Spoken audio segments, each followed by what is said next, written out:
Aunque su hundimiento conmocionó al mundo entero y fue casi tan impactante como la del Titanic, y fue uno de los factores que ayudó a impulsar a los Estados Unidos a la Primera Guerra Mundial, la historia del RMS Lusitania ha sido olvidada en cierta medida por el mundo actual, y gracias a varios historiadores, su historia no ha sido olvidada por completo, siendo mencionado como uno de los crímenes de guerra más grandes perpetuados durante la Primera Guerra Mundial. Durante años, la historia del Lusitania ha sido estudiada por muchos expertos navales, historiadores o aficionados, y sus estudios derivaron en dos versiones. Por un lado, existe el enfoque mayoritario, de considerar esta desgracia como una serie de casualidades y negligencias que condujeron a un fatal desenlace, con las graves consecuencias políticas que se derivaron luego. Por otro lado, están los defensores de las teorías conspirativas, que en sus conclusiones apuntan a que fue un golpe bien preparado y ejecutado, con el fin bien evidente de implicar al gobierno americano en una guerra europea, pues hasta entonces los estadounidenses venían mostrando una postura claramente aislacionista según estos autores. Los propios hechos demostrarían que demasiadas piezas se orientaron en una dirección concreta, de forma inexplicable, y que el azar no pudo juntar todos estos componentes para dar un resultado tan fatídico. En este video repasaremos los hechos que sucedieron desde los inicios de la Primera Guerra Mundial y mostraremos cuáles fueron las reacciones de los países después de la tragedia, y si en realidad hubo una conspiración para hundirlo adrede e involucrar a los Estados Unidos en el conflicto. Sin más que hablar, comencemos.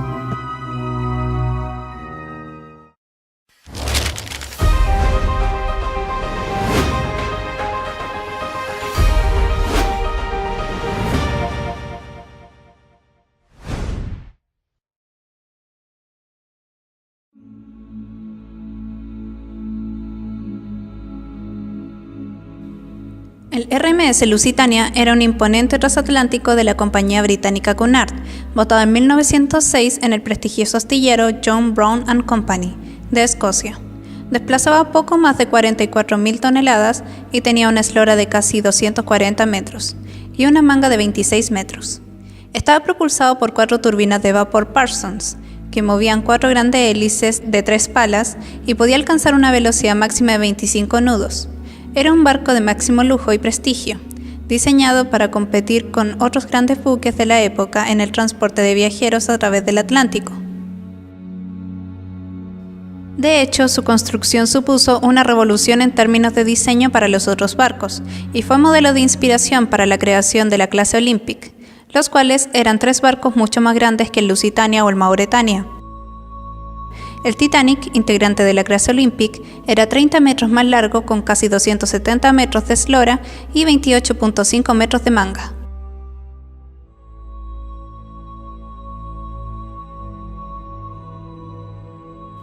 La velocidad del Lusitania era muy superior al de los demás barcos. Debido a esto, logró ganar en varias ocasiones la Banda Azul, el cual era un premio que reconocía la travesía más rápida hecha en el Atlántico.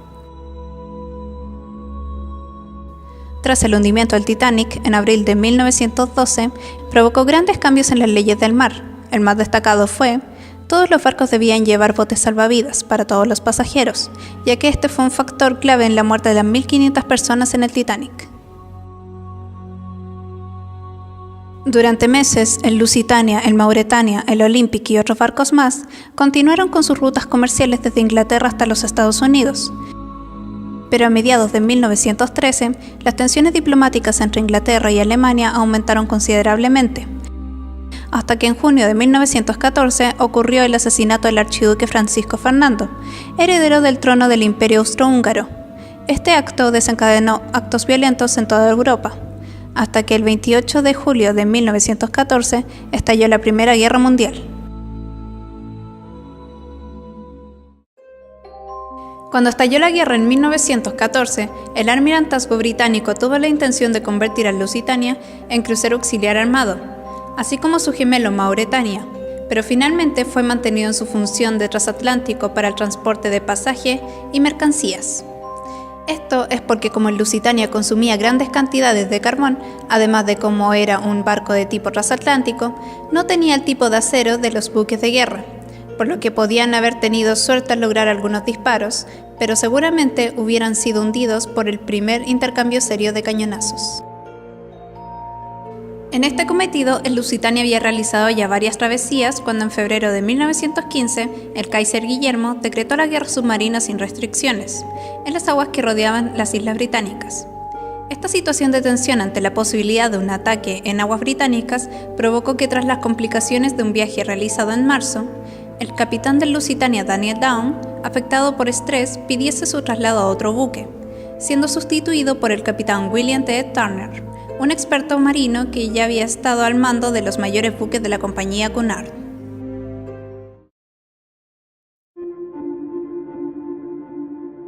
El sábado 1 de mayo de 1915, el Lusitania zarpó de Nueva York con destino a Liverpool con 1.900 pasajeros y tripulantes a bordo, entre ellos un buen número de ciudadanos norteamericanos y con una carga mixta de mercancías, entre las cuales había municiones de rifle y cañón. Poco antes de partir, la embajada alemana en Washington avisó claramente mediante anuncios en la prensa que los buques de bandera británica que navegaran en zona de guerra corrían riesgo de ser destruidos y que los pasajeros que lo embarcaran lo hacían bajo su responsabilidad. En la práctica, muy pocas personas hicieron caso de esta nota, porque casi todo el mundo pensaba que era prácticamente imposible que el rápido y gigantesco Lusitania pudiera ser hundido por un submarino.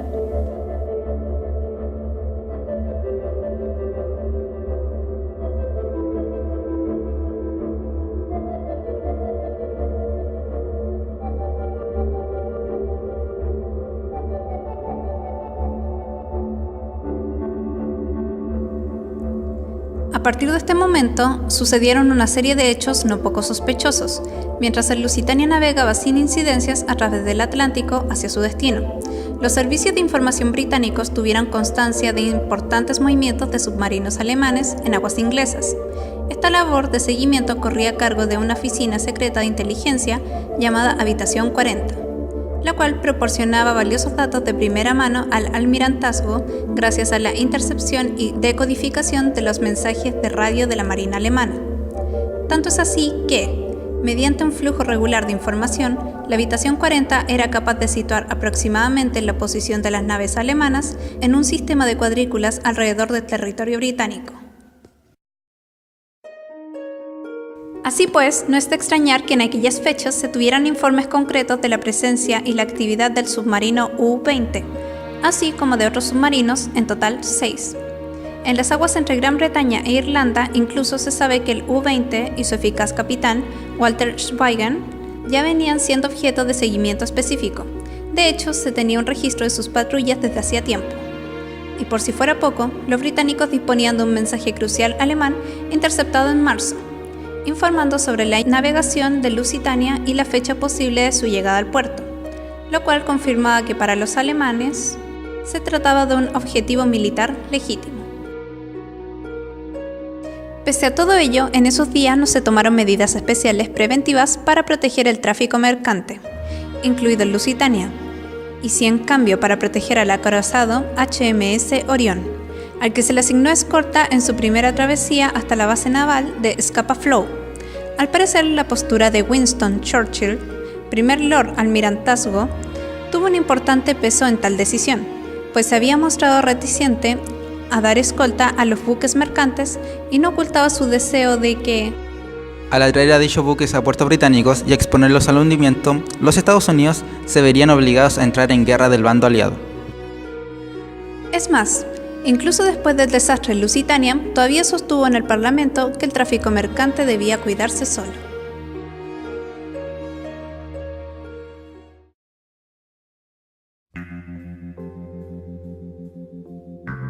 El jueves 6 de mayo, al aproximarse a Irlanda, el capitán Turner tuvo noticia por radio acerca de la actividad submarina en la zona por donde debía pasar, o sea, el canal de San Jorge, para llegar a Liverpool sin novedad. Así, el mensaje no mencionaba para nada que los alemanes, el propio U-20, ya habían hundido 3 barcos en aquellas mismas aguas.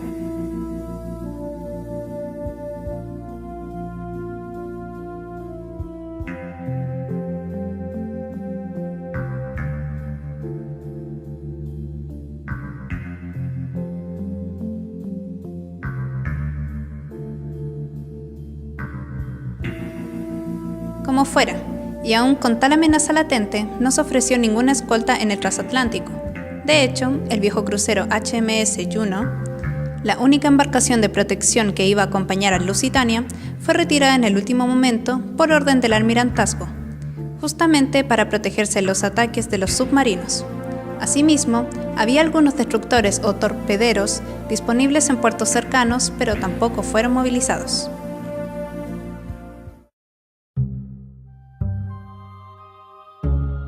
El viernes 7 de mayo, el buque ya navegaba por el mar Cértico, ubicado al sur de Irlanda, y aunque se recibió un nuevo mensaje sobre la presencia de submarinos en el área, Turner seguía sin tener ninguna advertencia concreta sobre cómo proceder, ni tampoco conocía las recientes instrucciones de navegar en zigzag.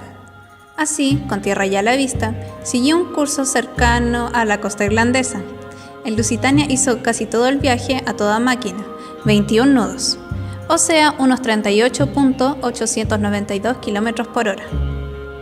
Pero pasó por el sur de Irlanda, a 18 nudos, 33.336 km por hora, lo que facilitó la labor del submarino U-20, que resultó estar en el lugar y el momento justo, alrededor de la 1:20 de la tarde.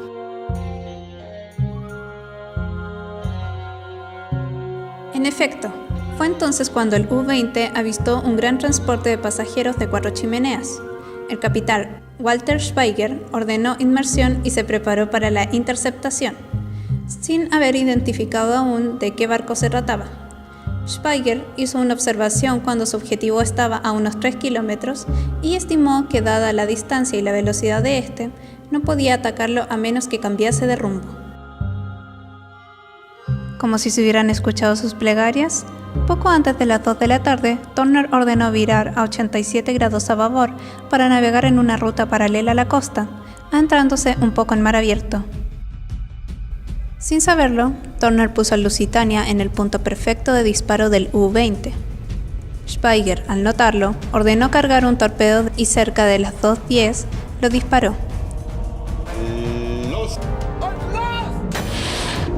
Mientras el barco navegaba, Leslie Morton, de 18 años, vio una estela de un torpedo y dio aviso de ello.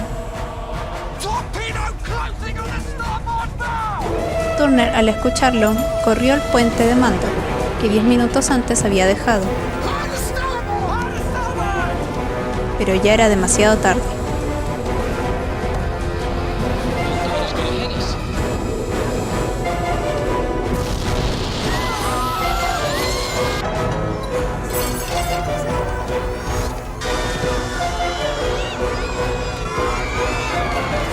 El torpedo lo alcanzó de lleno en la zona que estaba debajo del ala del puente de mando, por la banda de estribor del Lusitania, ocasionando una explosión. Además de Morton, otros pasajeros también habían visto el torpedo, pero no hubo tiempo para reaccionar. Según varios testimonios de los sobrevivientes, después del impacto del torpedo se produjo una segunda explosión muchísimo más potente, solo 30 segundos después.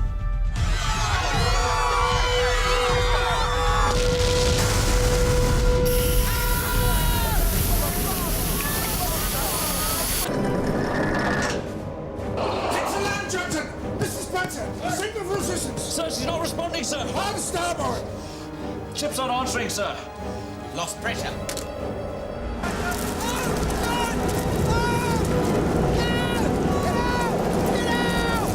En definitiva, el daño causado fue grande, y aunque el buque todavía iba a buena velocidad, se escoró notablemente a estribor y se fue hundiendo por la proa a pasos agigantados, lo cual dificultó mucho las tareas del abandono del barco.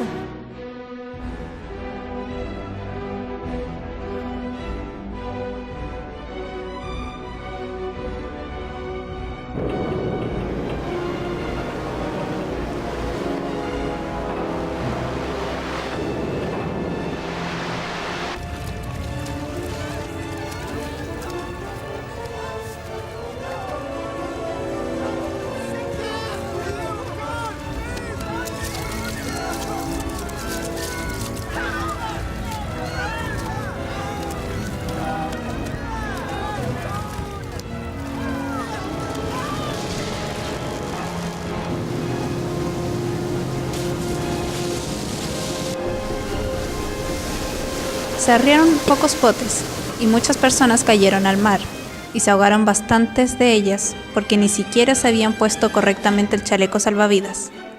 El barco se hundió en solo 18 minutos después del impacto, a unos 17.7 kilómetros al sur del cabo de Kinsale. El desastre fue tan rápido e inesperado que perecieron casi 1.200 pasajeros y tripulantes, entre ellos 123 ciudadanos estadounidenses. Solo se salvaron 764 personas. Las víctimas fueron hombres, mujeres y niños de todas las clases sociales, incluyendo famosos personajes americanos como el millonario Alfred Vanderbilt o el empresario del espectáculo Charles Frohman.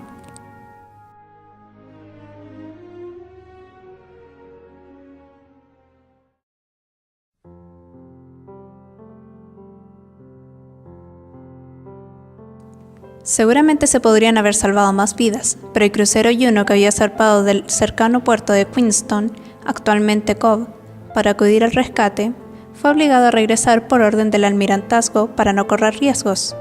Así, el rescate quedó en manos de barcos más pequeños y más lentos que tardaron unas 3 horas en llegar al lugar del naufragio. Mientras que Juno hubiera podido llegar en poco más de 1 hora, el resultado fue una masacre más grande, con muchas más muertes por agotamiento e hipotermia.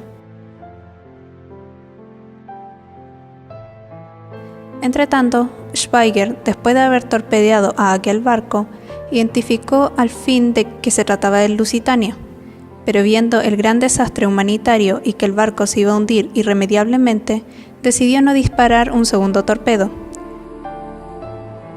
Con todo, poco después de hundir al gigante de la Cunard, avistó un vapor al que no dudó en disparar un torpedo, que falló el blanco o no explotó.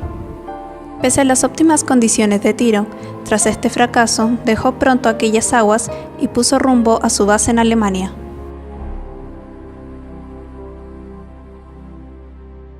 Varios días después, los mandos alemanes felicitaron al capitán y a la tripulación del U-20 a su llegada, y no ocultaron su júbilo por haber hundido un barco tan representativo para Gran Bretaña. En cuanto a las duras críticas internacionales recibidas, los alemanes justificaron su acción alegando que el buque seguía siendo un crucero auxiliar y que transportaba un cargamento de armas y municiones.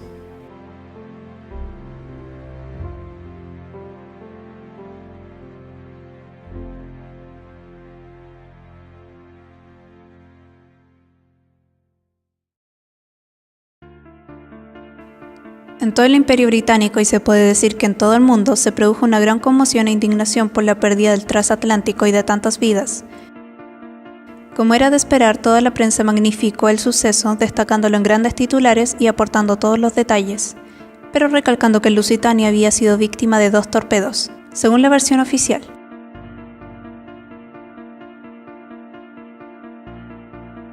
Las autoridades, vista la magnitud y el impacto social de la catástrofe, iniciaron las pesquisas para aclarar lo sucedido.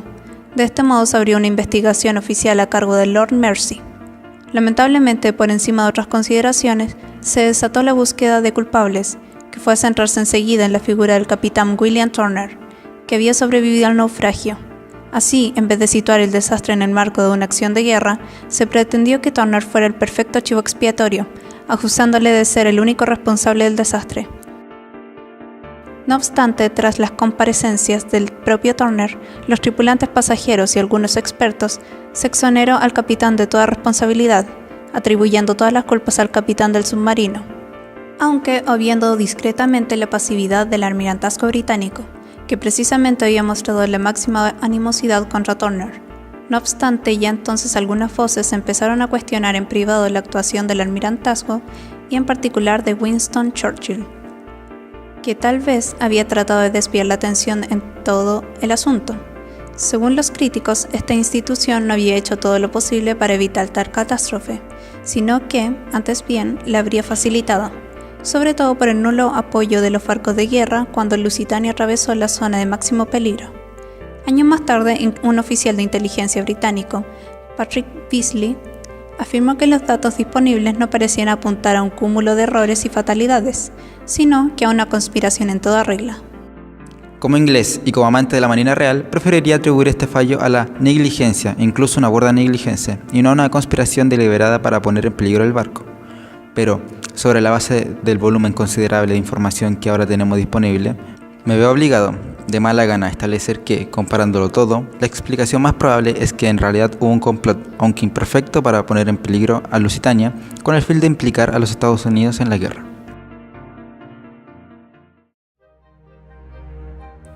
Mientras tanto, al otro lado del Atlántico, la tragedia provocó una fuerte oleada de protestas populares, y si bien el presidente Woodrow Wilson encajó el golpe y trató de mantener la calma con mensajes de repulsa y condena, la visión neutral americana empezó a desvanecerse. No hubo, es cierto, una llamada general a la guerra, pues amplios sectores sociales apoyaron al presidente y se sumaron a la contención, pero la política aislacionista americana quedó ya sentenciada. Lo que sorprende hasta cierto punto es que pese al fuerte eco de la catástrofe, todavía durante muchos meses los alemanes siguieron hundiendo buques con pasajeros americanos o incluso barcos con bandera de Estados Unidos, sin que el presidente Wilson moviera un dedo. Hubo que esperar a un acontecimiento inesperado, la divulgación de un telegrama alemán dirigido al gobierno de México a inicio de 1917, para empujar a Estados Unidos a implicarse definitivamente en el conflicto europeo mediante una declaración de guerra en abril del mismo año.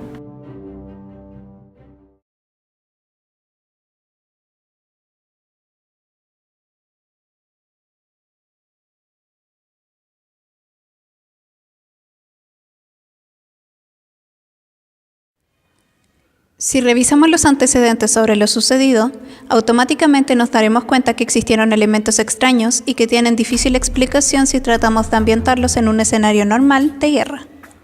En torno a la historia de Lusitania giran dos grandes controversias. La primera es, ¿cómo se produjeron tantas negligencias y coincidencias tan fatales a gran escala?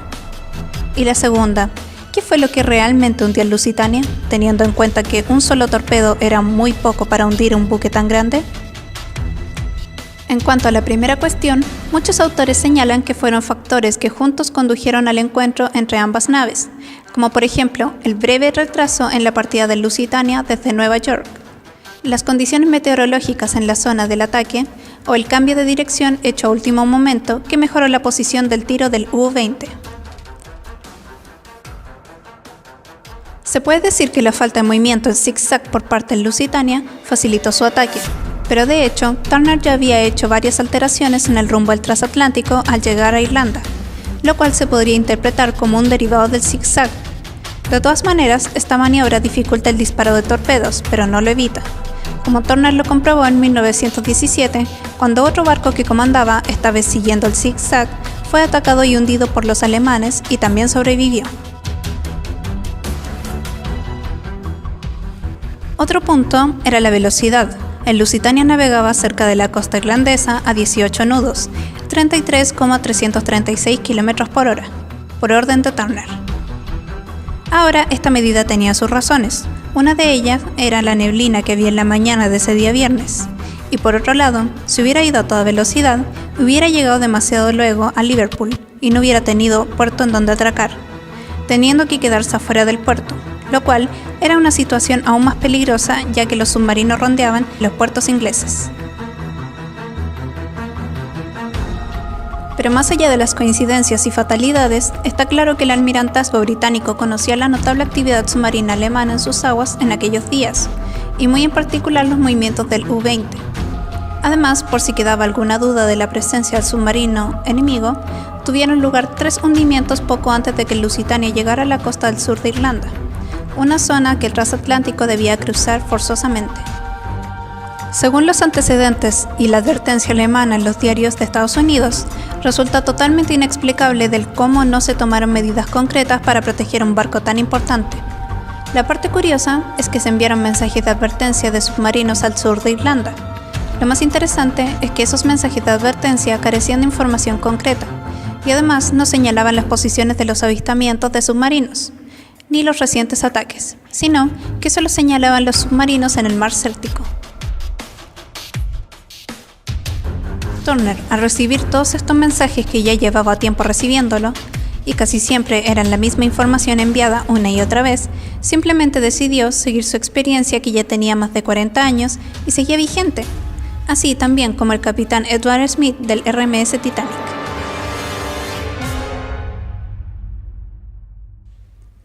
Lo que me llama la atención es que esta total falta de atención se contrapone de manera drástica con el viaje que realizó el Lusitania en marzo de 1915 desde Liverpool hasta Nueva York, en el cual el almirantazgo británico sí tomó grandes medidas y precauciones para protegerlo. En fin, frente a las claras amenazas que ya eran bien conocidas por la Habitación 40, el almirantazgo pudo haber indicado un determinado rumbo al Lusitania, o que tomara la mucho más segura ruta alternativa del norte, rodeando Irlanda y luego dirigiéndose al mar de Irlanda. Incluso le podría haber aconsejado que recalara en un puerto seguro hasta que el peligro se hubiera desvanecido, pero sin duda lo más efectivo hubiera sido enviar al menos un par de destructores en cuanto el Lusitania llegara al mar Céltico, para acompañarlo hasta el final de ruta. Y no había razón objetiva que impidiese tal escolta. Lo que sí es cierto es que determinadas informaciones o instrucciones entre la compañía Cunard y el almirantazgo nunca fueron reveladas al público, y tal vez ahí pudiéramos encontrar algunas pistas, bien sobre las negligencias cometidas, bien sobre una supuesta conspiración. En lo referente a la segunda cuestión, ni la opinión pública ni los responsables de la investigación de aquella época supieron nunca que en realidad el U-20 había lanzado un solo torpedo, como ya hemos apuntado.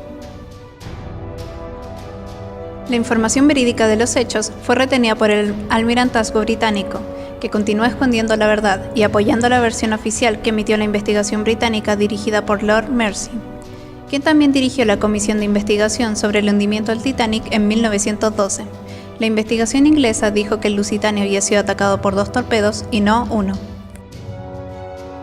Lo cierto es que el capitán del U-20, Walter Speiger, dijo que su submarino lanzó un solo torpedo a ese barco que después del impacto de este lo identificó como el Lusitania. Según sus escritos, Speiger no tuvo el valor al ver toda esa gente que trataba de salvar su vida para disparar un segundo torpedo, además de que vio el Lusitania hundirse muy rápido. Una de las preguntas más grandes que dejó el Lusitania es por qué un barco tan grande pudo hundirse tan rápidamente. Si el Titanic sufrió graves daños en el casco tras chocar con un iceberg y tardó horas en hundirse, ¿cómo era posible que el Lusitania se fuera a pique en 18 minutos tras el impacto de un solo torpedo? La verdad es que para hundir un barco de gran tamaño se necesitan más de 2 torpedos para causarle un daño considerable, como le pasó a Speiger al año siguiente, cuando en 1916 atacó al buque y transporte de tropas Simric, de 12.500 toneladas, y aunque lo torpedeó más de una vez, tardó unos días en hundirse.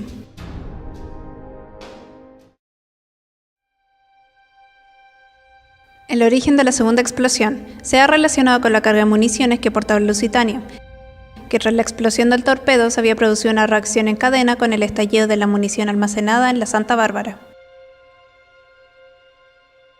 Este hecho habría multiplicado el daño en la proa y habría acelerado mucho el hundimiento del barco. Sin embargo, una investigación submarina naufragio realizada en 1993 por el famoso oceanógrafo y explorador Robert Ballard, el descubridor del Titanic en 1985, examinó detalladamente los restos en persona y no encontró ninguna señal de algún daño de gran magnitud en la zona de la Santa Bárbara, la zona de carga en donde se llevaban las municiones. Y muchos expertos en explosivos afirman que las municiones, que eran balas y mechas para armas cortas, no hubieran explotado por la acción del torpedo. También se dijo que podían llevar explosivos de gran calibre de forma clandestina, pero no existen pruebas que confirmen tal afirmación, y dado que el barco descansa sobre su lado de estribor, donde impactó el torpedo, en el fondo marino se hace complicado una investigación más exhaustiva. Ahora bien, como los testimonios incidían mucho en la segunda explosión, se han barajado otras hipótesis. Por ejemplo, Ballard se inclinaba por la hipótesis basada en el polvo del carbón. Según este escenario, los depósitos laterales del carbón ya estarían casi vacíos a esas alturas del viaje, y la nube de polvo acumulado habría estallado por la influencia del disparo del torpedo. Luego, esos depósitos se habrían inundado rápidamente, causando la fuerte escora a estribor y el posterior hundimiento. Pero en el año 2011, National Geographic expuso el caso en un documental titulado Los oscuros secretos del Lusitania, en donde ponía a prueba las teorías que se barajaban después del desastre. Tras una visita al naufragio, descubrieron que las balas y toda la munición no había explotado. De hecho, estaban intactas. Después, unos expertos en explosivos analizaron las teorías con pruebas científicas. El resultado fue que de todas, solo la explosión de una caldera coincide con los testimonios de los sobrevivientes, ya que hay que tener en cuenta que la segunda explosión tardó 30 segundos en producirse, y si hubiera sido las municiones secretas, hubieran explotado casi instantáneamente con el torpedo. Además, y quizás hubiera volado casi toda la proa del barco.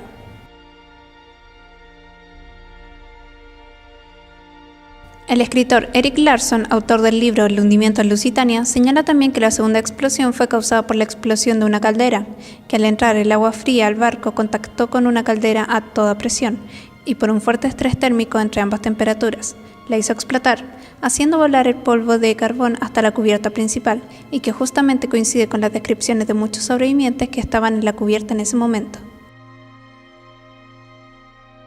Por otro lado, el actuar del capitán alemán en el ataque también resulta un poco extraño, por decirlo de alguna manera. Hay que tener en cuenta que en aquella época los torpedos alemanes tenían una alta tasa de fallo, hasta el 60%, lo que salvó al último vapor atacado en esa ocasión. Lo lógico hubiera sido disparar 2 o 3 torpedos para asegurar el hundimiento en Lusitania, o al menos para causarle un gran daño, visto el tamaño del buque y la baja calidad de los torpedos. Speicher al menos podría haber disparado otro al mismo tiempo, y no lo hizo. ¿Tan seguro estaba del resultado? En efecto, no hubo mala suerte con el torpedo dirigido a Lusitania, y sí muy buena suerte en dar en el punto crítico. Aunque Walter Speicher, a pesar de que había calculado mal la velocidad de su objetivo, y aún así acertó. El torpedo no impactó a donde él había apuntado, hacia el centro del buque. Fue un golpe de tremenda suerte haberle dado en ese punto, y ayudado por una explosión interior, del tipo que fuera.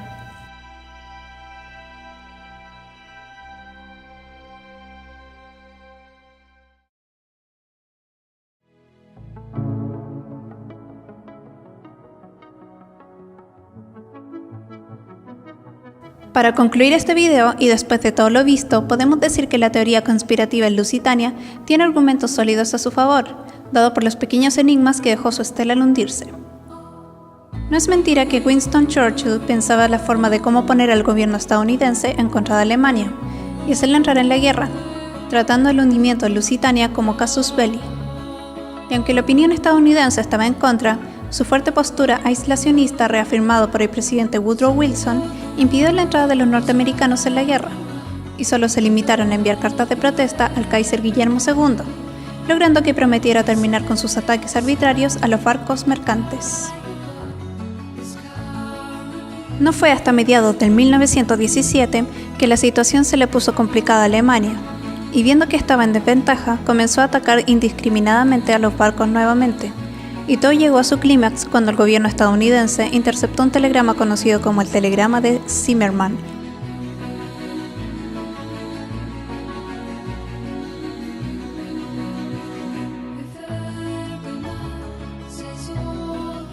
Este acto es considerado como uno de los más estúpidos que hizo el gobierno alemán, y fue su sentencia definitiva. Porque después de esto, el gobierno estadounidense no lo aguantó más, y le declaró la guerra al gobierno alemán. Después de esto, los alemanes sufrieron constantes derrotas, hasta que en noviembre de 1918 terminó la guerra con la derrota total de Alemania. Sin duda, el hundimiento en Lusitania fue un factor determinante en la derrota de los alemanes, siendo objeto de propaganda para los aliados durante la guerra.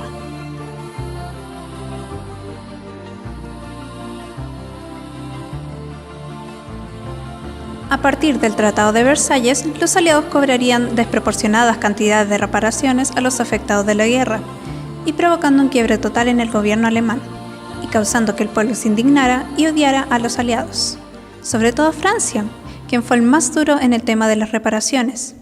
Es ahí cuando aparece un pobre diablo llamado Adolf Hitler, quien cautivó y convenció al pueblo alemán a tomar venganza en contra de lo que él consideraba injusticia. Pero esa es otra historia.